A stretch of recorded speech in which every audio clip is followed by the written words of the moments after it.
memang ini kebijakannya atau regulasinya sudah harus di evaluasi gitu, karena ini kan bentuk dukungan ke fosil sebenarnya. Dan ini kalau dari segi kami ya, kami kan melihatnya kami mau mendorong transisi energi, peralihan ke energi terbarukan. Seharusnya subsidi atau insentif ini justru dialihkan ke energi terbarukan itu sendiri gitu.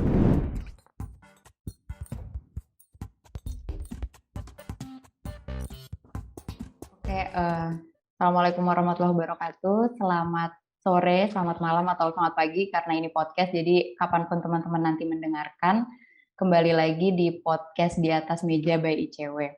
Di awal tahun 2022 ini, lanjut lagi ke podcast episode 14 seingatku, 14 dari podcast Di Atas Meja by ICW.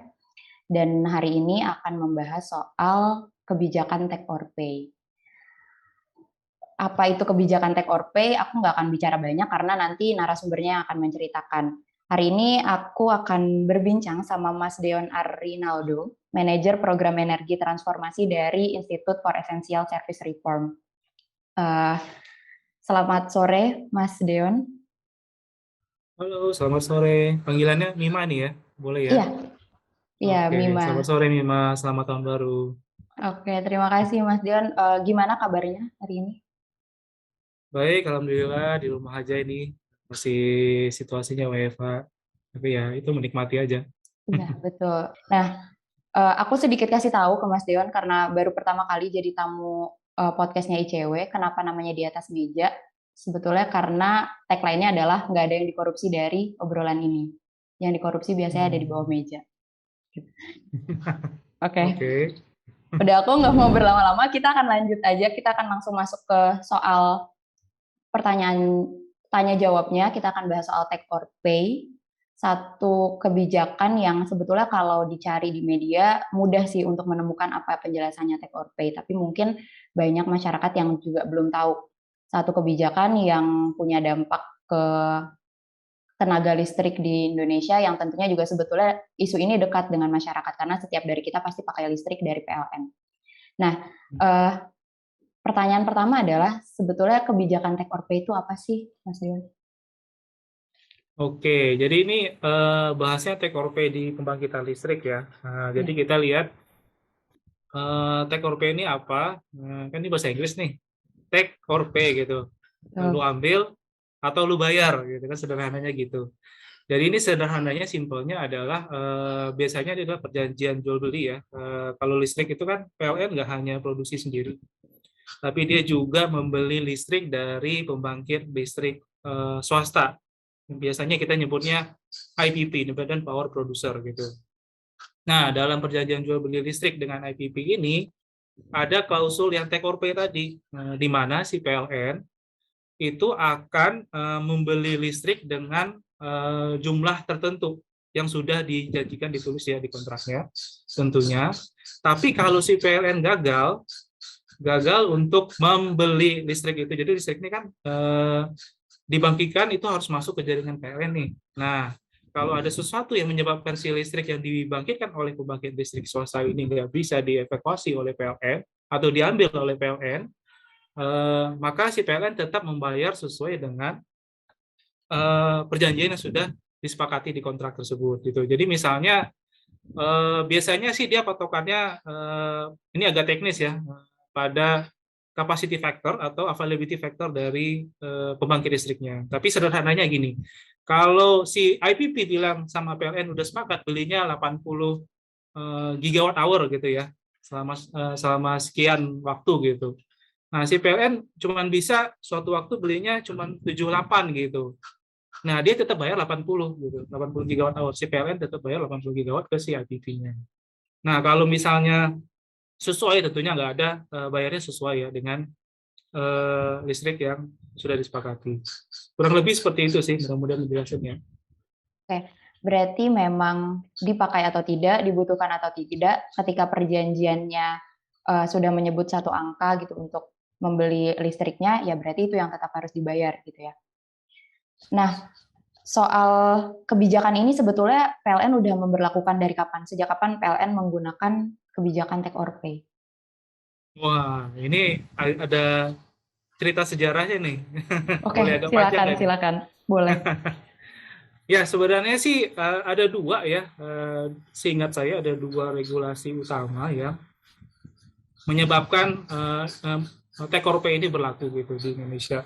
Yang pertama adalah peraturan Menteri SDM 10 2017 seingat saya, direvisi ke 10 2018 terakhir, yang mengatur pokok-pokok perjanjian jual beli listrik antara PLN dengan si pembangkit listrik swasta ini sendiri gitu. Nah, di klausul itu disebutkan bahwa transaksi bahwa jual beli listrik itu ya itu harus ada kewajiban bagi PLN untuk membeli listrik dengan patokan CF tadi ya, CF dan AF tertentu. Ini tergantung kesepakatan bisnis to bisnis lah. CF capacity factor atau availability factor. Nah, yang kedua kan ini ada kemungkinan nih berarti si PLN-nya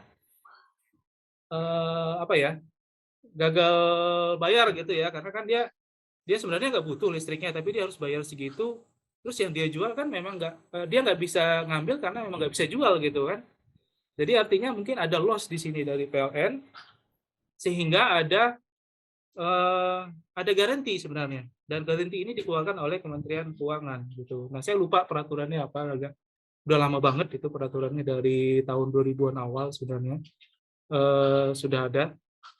Nah ketika si PLN gagal bayar maka garansi ini yang yang berlaku gitu sehingga beban bayar itu jatuhnya ke si pemerintah gitu pemerintah bisa membayarkannya berupa biasanya ini ya dibayarkan melalui PLN juga sih biasanya melalui PSO gitu Public Service Obligation ya ke PLN gitu jadi itu kurang lebih dua regulasi utamanya kenapa ini ada gitu nah ini ceritanya jauh kalau kita lihat nih awalnya itu sebenarnya dari krisis ekonomi Asia tahun 98. Nah, ini mungkin kita masih bocah-bocah ya. Saya juga belum ngerti apa-apa itu pas krisis ekonomi itu sendiri.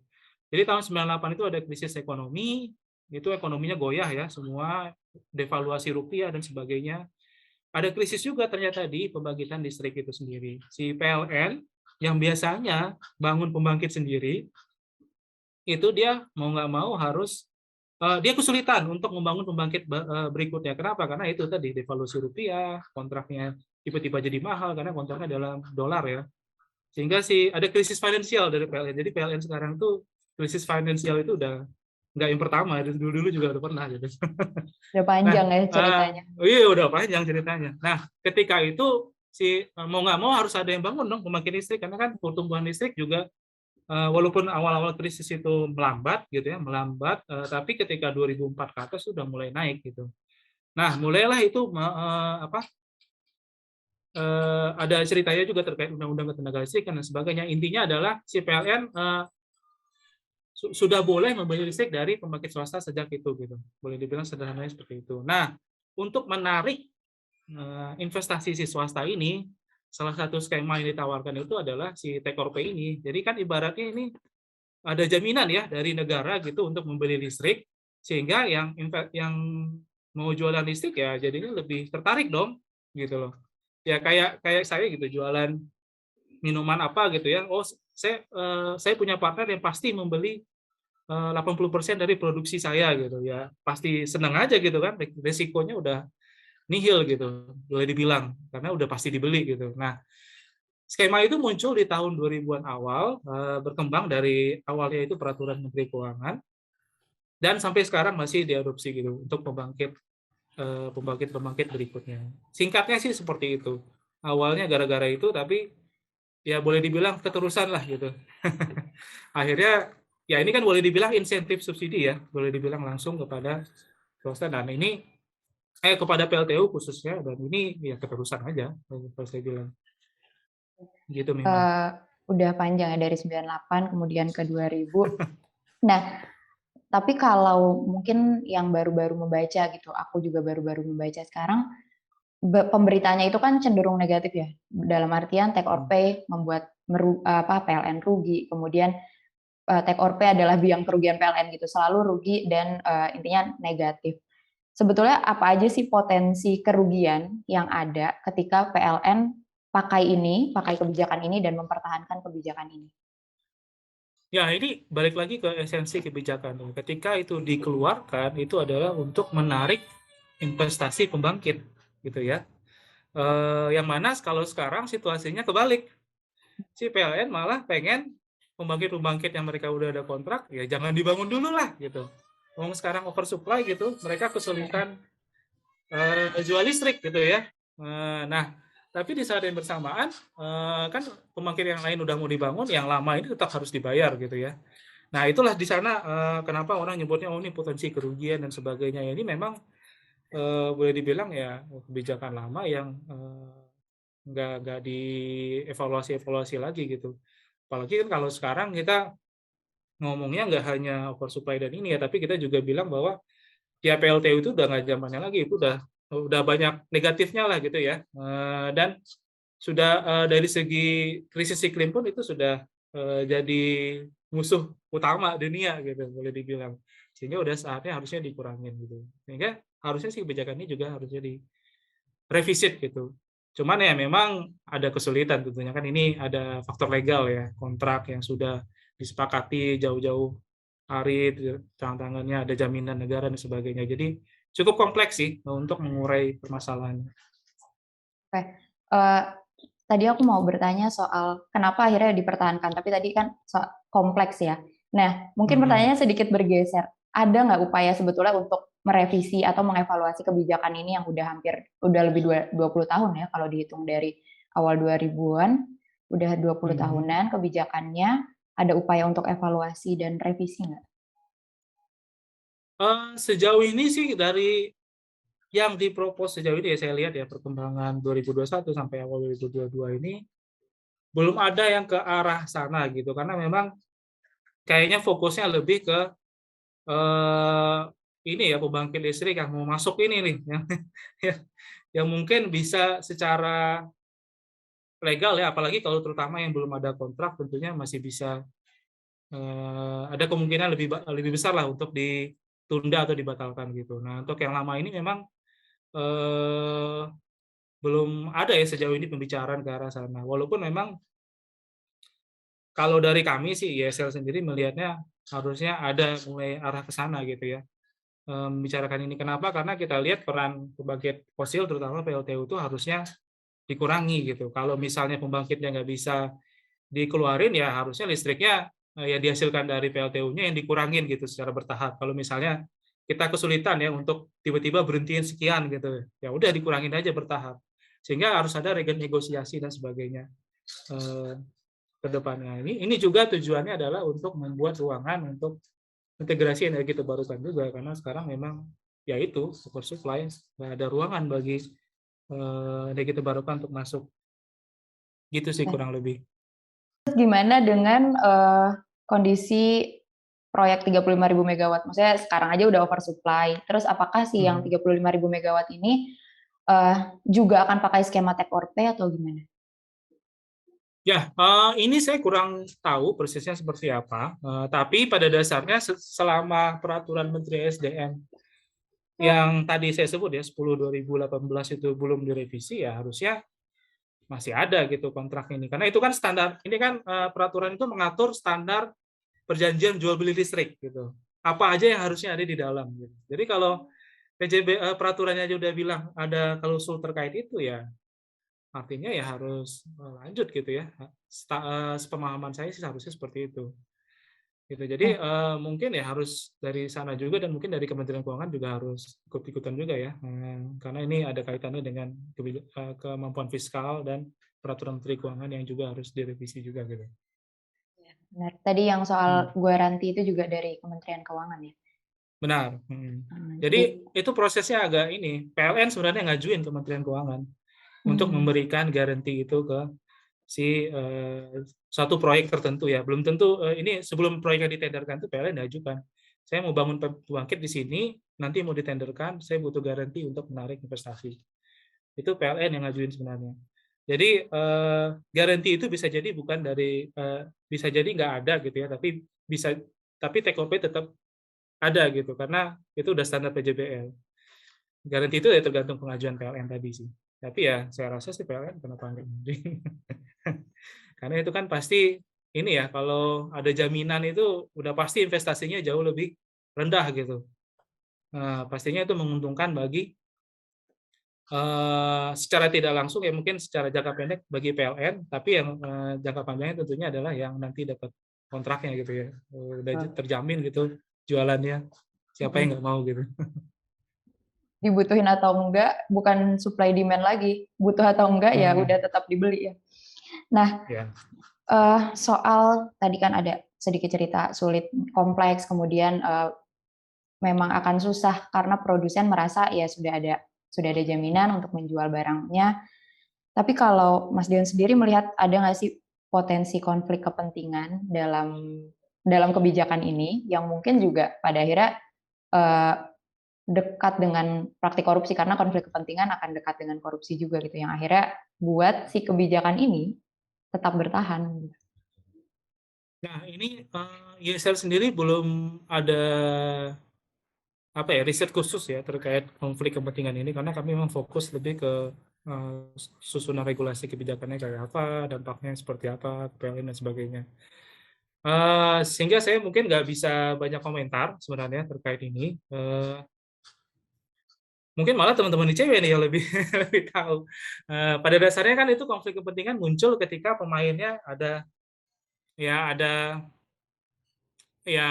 apa ya, ada punya kewenangan yang bisa menguntungkan dia ketika kebijakan ini berjalan gitu ya. Jadi antara itu dia adalah pemilik IPP gitu, di saat yang bersamaan dia juga mungkin ada koneksi ke si pembuat kebijakan atau PLN dan sebagainya itu eh, saya rasa sih kalau di Indonesia mungkin ada ya, tapi saya nggak ada pengetahuan apa-apa nih untuk bisa bilang oh ya sepertinya ada atau enggak. Tapi saya duga sih ada. Gitu. Kalau ISR, apakah juga melihat lebih lanjut siapa aja sih pemiliknya gitu, kepemilikan IPP yang yang pakai skema take or pay dengan PLN gitu. Saya rasa sih ini semua PLTU rata-rata yang IPP terutama udah pakai itu seperti yang saya bilang tadi ya. Dan kita sih belum ada riset lebih lanjut lagi-lagi terkait pemilikannya siapa. Ini mereka mau diuntungkan atau enggak. Tapi yang jelas adalah kami dari YSR melihatnya memang ini kebijakannya atau regulasinya sudah harus dievaluasi gitu karena ini kan bentuk dukungan ke fosil sebenarnya dan ini kalau dari segi kami ya kami kan melihatnya kami mau mendorong transisi energi peralihan ke energi terbarukan seharusnya subsidi atau insentif ini justru dialihkan ke energi terbarukan itu sendiri gitu. Nah yang terjadi sebaliknya energi terbarukan malah ini ya nggak dapat istilahnya take or pay ya gitu. Padahal dia lebih butuh. Kenapa? Karena energi terbarukan investasinya di awal saja gitu. Nah nanti jual beli listriknya kan itu eh, biayanya ibaratnya keluar di awal gitu. Saya keluarin duit semua di awal. Nanti jualannya ya tergantung dari kalau PLTS ya mataharinya bersinar gitu ya. Nah kalau misalnya nggak dijamin itu beli beli listrik yang dihasilkan, berarti ada dua risiko dong. Risiko pertama mataharinya nggak bersinar, yang mana itu kan nggak bisa diatur ya. Yang kedua udah bersinar dihasilkan si PLN belum tentu beli. Nah ini yang bikin kacaunya gitu. Padahal energi terbarukan itu lebih butuh kebijakan ini, tapi justru sekarang malah PLTU yang masih dapat gitu. Jadi itulah yang bikin nggak salah satunya kenapa energi terbarukan kok bilangnya mahal gitu, PLTU kok jadinya lebih murah gitu ya karena memang dari segi dukungan kebijakan itu yang membuat distorsi dari segi risiko dan ujung-ujungnya adalah harga. Gitu sih. Nah, kalau pertanyaan tadi mungkin agak ngalur ngidul tapi saya sendiri belum bisa jawab. Oke. Kemudian kalau secara hitung-hitungan baik dari segi materi atau mungkin ada dampak-dampak lain, seberapa besar sih kerugian yang dihasilkan gitu dari kita memakai kebijakan ini terus gitu. Ketika kita memperpanjang kebijakan take or pay, kerugian apa aja yang kita dapat? Ya, ini. Jadi kalau ISR melihatnya ini adalah lost opportunity. Jadi ada beberapa publik studi juga yang mengkaji hal ini ya. Kalau nggak salah itu ada yang dari Carbon Trust, kalau saya tidak salah ya. Mereka sudah mengkaji bahwa energi terbarukan ini akan lebih murah, sehingga menggunakan aset PLTU itu akan rugi gitu, membuat si PLN rugi. Kenapa? Karena ada alternatif lebih murah, mereka harus tetap membeli yang si PLTU-nya gitu ya.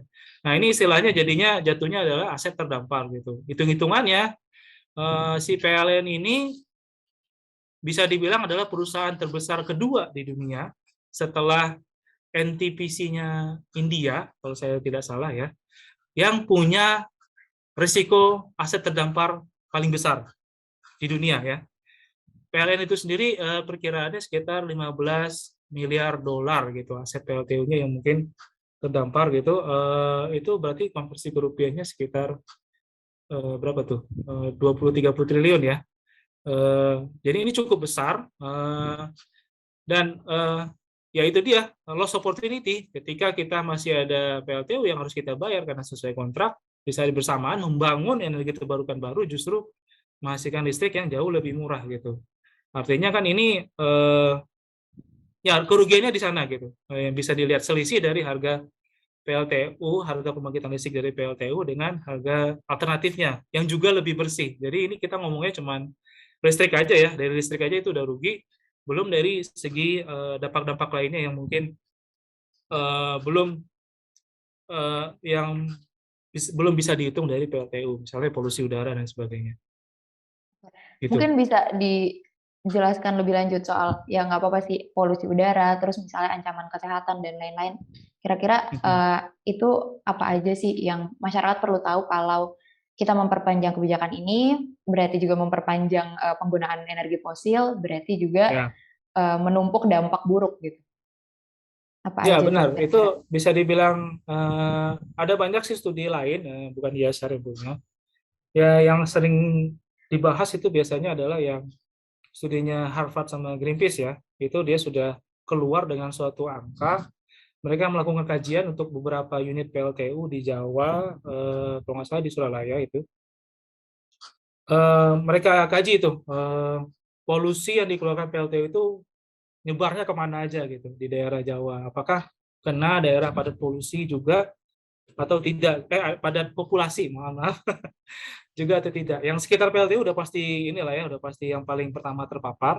Tapi ini yang Suralaya itu kan termasuk dekat sama daerah populasi padat ya.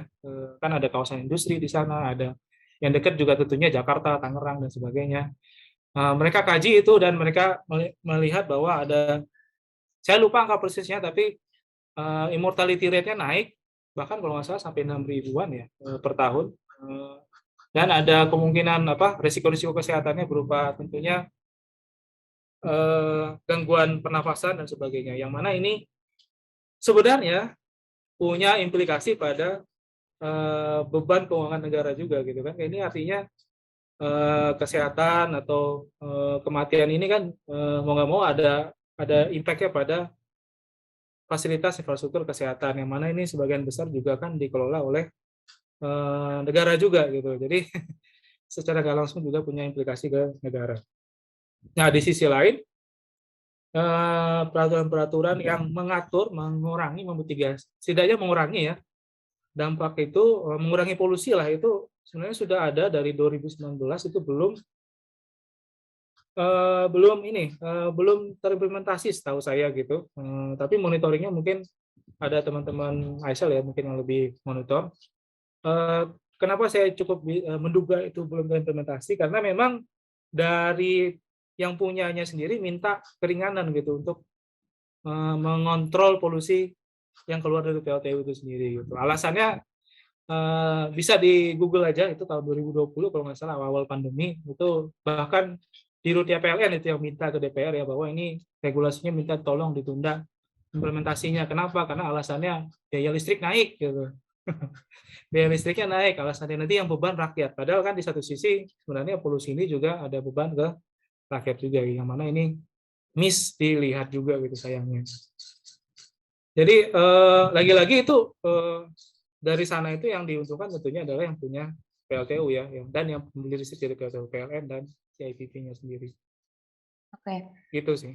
Dan lagi-lagi rakyat yang akan menanggung kerugiannya. Karena tadi juga garantinya dari Kementerian Keuangan, yang mungkin dari pajak, betul gitu nggak? Atau ternyata aku salah nih mengartikan bahwa sebetulnya Ya, Kementerian Keuangan udah pasti budget negara kan, udah Ya. pasti pajak. Secara keuangan kita yang harus mengeluarkan, tapi secara kesehatan kita juga nggak punya jaminan kesehatan, jaminan listrik murah juga sebetulnya dengan uh, kebijakan yang diambil PLN ini. Nah, soal tadi sedikit disinggung bahwa ada permintaan dari Dirutnya untuk menunda kebijakan dan lain-lain. Nah, sebetulnya ada satu Dirut Energi Baru Terbarukan dan Konservasi Energi yang justru bilang ya kebijakan ini nggak apa-apa, kita lanjutkan aja. Gimana ISR dan Mas Deon menanggapi pernyataan itu?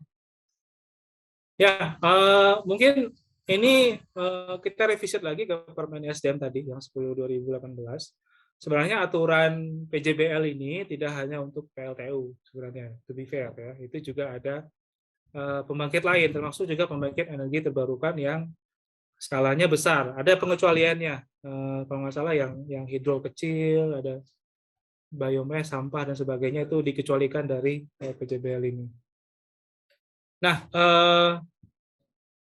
jadi mungkin asumsi saya, dugaan saya, dia refernya ke sana gitu ya, bahwa ini aturan ini sebenarnya harusnya bisa dimanfaatkan oleh si energi terbarukannya lagi gitu. Cuman sayangnya itu lagi ada tabrakan dengan aturan jaringan yang dikeluarkan oleh DJK, yang mana itu si energi terbarukan tuh ya nanti evakuasinya belum dijamin gitu. Yang artinya ini kan ini saling tabrakan boleh dibilang ya, secara nggak langsung.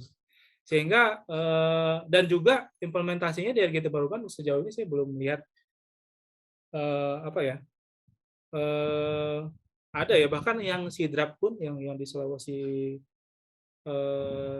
Tenggara ya, itu sempat bermasalah ya, walaupun sekarang sudah lebih oke, tapi dibebankan ke IPP untuk bisa memastikan bahwa listrik yang dihasilkan itu bisa diserap PLN gitu. Kalau singkat saya kayak gitu. Jadi ini ada ketidakadilan lah boleh dibilang. Jadi dugaan saya ke sana, tapi dasarnya memang saya jadinya lagi-lagi ini ya, tujuannya regulasi ini apa harusnya. Jadi harus kita harusnya sudah mengalihkan lagi ya. Ini kan bentuk subsidi insentif ya. Kita harusnya sudah memfokuskan subsidi insentif ini pada opsi yang lebih baik tadi, yang kita barukan tadi gitu. Jadi seharusnya yang untuk PLTU ini sudah bisa dikeluarkan, itu opini pribadi saya sih. Harusnya itu sudah bisa dikeluarkan karena memang kalau ini dikeluarkan itu udah kelihatan bahwa PLTU itu nggak murah-murah juga gitu. Dan dan si PLN nggak bisa bilang lagi kalau PLTU itu murah. Murah itu karena ada banyak subsidi dan jaminan yang diberikan gitu. Itu akan membantu dari segi competitiveness dari opsi tandingan yang itu energi terbarukan. Dan dengan dialihkan ya, jadi kan ada kebebasan, ada fiskal yang terbebas nih dari jaminan ke PLTU ini, yang mana ini bisa dialokasikan ke lagi-lagi ke energi terbarukan, yang membuat energi terbarukannya jadi murah. Jadi itu sebenarnya persepsi murah mahal itu juga kadang-kadang gara-gara aturan regulasinya yang memang kurang mendukung. Gitu sih kalau dari saya. Aku ini pertanyaan terakhir sebetulnya. Gimana seharusnya masyarakat bisa melihat dan mengawal kebijakan take or pay? Melihat kebijakan take or pay sesederhana yang tadi kata Mas Dion, ambil atau bayar kah? Atau melihat kebijakan ini lebih luas dan mengawal tentunya ke arah yang lebih baik ya?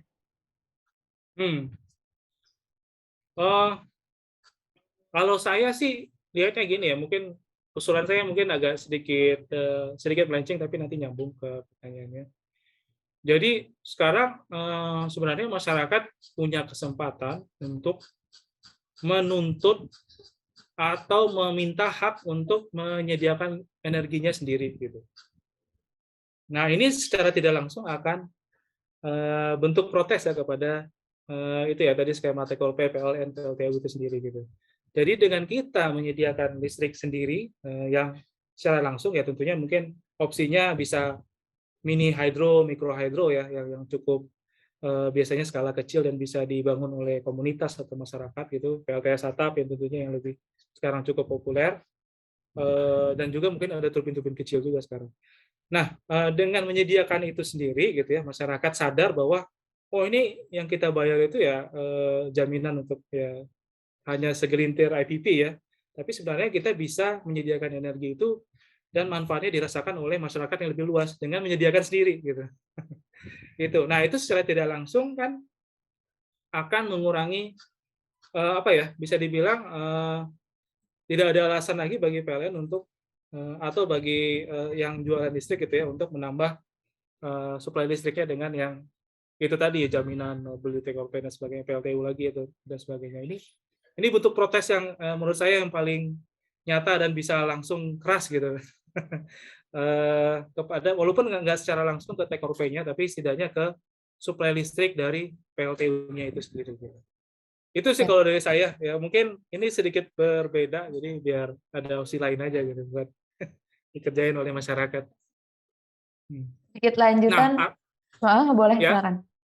ya, jadi salah satunya adalah ya berarti salah satu yang perlu dituntut itu adalah kemudahan bagi masyarakat untuk berinvestasi dan menghasilkan energi itu sendiri. Jadi aturan-aturan yang kayak kemarin nih yang baru dibahas Permen 26 2021 ya terkait PLTS atap itu kan sempat didiskusikan ulang gitu. Padahal itu sudah jadi permen, sudah ada nomornya gitu ya.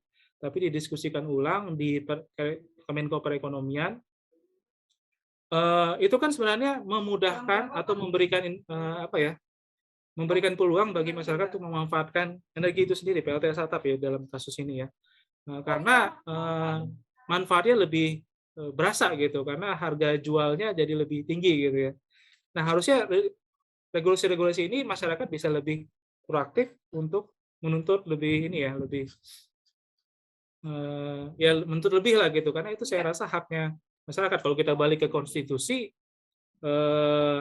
harusnya kan negara mengelola sumber daya dimanfaatkan sebesar-besarnya untuk masyarakat gitu kan. Nah, ini salah satu bentuk saya rasa perwujudan dari konstitusi itu juga. Gitu sih. Untuk meyakinkan masyarakat, seberapa besar sih potensi energi baru kita? Energi terbarukan ya. Hmm. Kalau ISR sih kita udah ngeluarin kajian di akhir 2021 ya, bulan Oktober kalau nggak salah. Kita kaji ulang tuh potensi energi terbarukan Indonesia. Jadi kalau yang kita dapatkan itu jauh lebih besar dari angka yang didapatkan oleh Kementerian SDM. Jadi kalau Kementerian SDM kan bilangnya potensi energi terbarukan kita totalnya sekitar 443 gigawatt. Berdasarkan RUEN ya, Rencana Umum Energi Nasional itu tertulis ya, hanya 443. Tapi kalau dari kajian kami sebenarnya potensinya bahkan sampai 6.000 sampai 7.000 gigawatt gitu. Jadi ada berapa kali lipat itu? Hampir 15 kali lipat ya. Betul. Benar. Nah, coba kita bandingkan dengan pembangkit listrik yang ada sekarang di Indonesia itu sekitar 70 gigawatt. Nah, ada 100 kali lipat gitu kapasitas pembangkit energi terbarukan yang bisa dibangun. Dan ini belum meninjau pembangkit energi terbarukan yang bisa dibangun di lahan-lahan milik masyarakat seperti yang tadi atap tadi gitu. Itu belum ditinjau. Sebenarnya itu adalah gitu potensinya. Oke. Seperti itu. Baik, makasih Mas Dion penjelasannya. Semoga teman-teman yang dengar juga bisa tercerahkan take or pay itu apa, kemudian ada masalah apa sebetulnya dari kebijakan kelistrikan kita yang mestinya bisa diperbaiki. Terus tadi juga dari obrolan ini ada beberapa poin bahwa ya perpanjangan kebijakan take or pay ini sebetulnya juga kita bisa lihat bagaimana keberpihakan pemerintah. Pemerintah mau tetap mempertahankan kebijakan itu dengan menggunakan energi fosil dan kita sebagai masyarakat yang akan memanen dampaknya nanti atau memang diperbaiki karena potensi energi terbarukan kita pun sebetulnya besar, bukan berarti berhenti dari PLTU kita nggak punya sumber energi, tapi kita punya lebih banyak, ini soal mau atau enggak, serius atau enggak, dan kita sebagai masyarakat bisa mengawalnya. Sedikit pesan di akhir, untuk teman-teman yang mau memperdalam soal isu batubara, listrik, kemudian dan korupsi, bisa kunjungi akademi.antikorupsi.org. Di sana ada beberapa materi terkait korupsi sektor sumber daya alam, lebih khusus lagi soal batu bara. Sekali lagi aku mengucapkan makasih Mas Deon. Semoga sehat terus. Aku minta maaf jika ada hal-hal yang kurang berkenan. Mungkin kita bisa obrolkan lagi nanti terkait hal-hal seperti ini, listrik dan energi-energi terbarukan. Aku pamit, teman-teman. Aku dan Mas Dion pamit. Sampai ketemu di episode berikutnya di podcast Di Atas Meja by ICW. Terima kasih. Wassalamualaikum warahmatullahi wabarakatuh.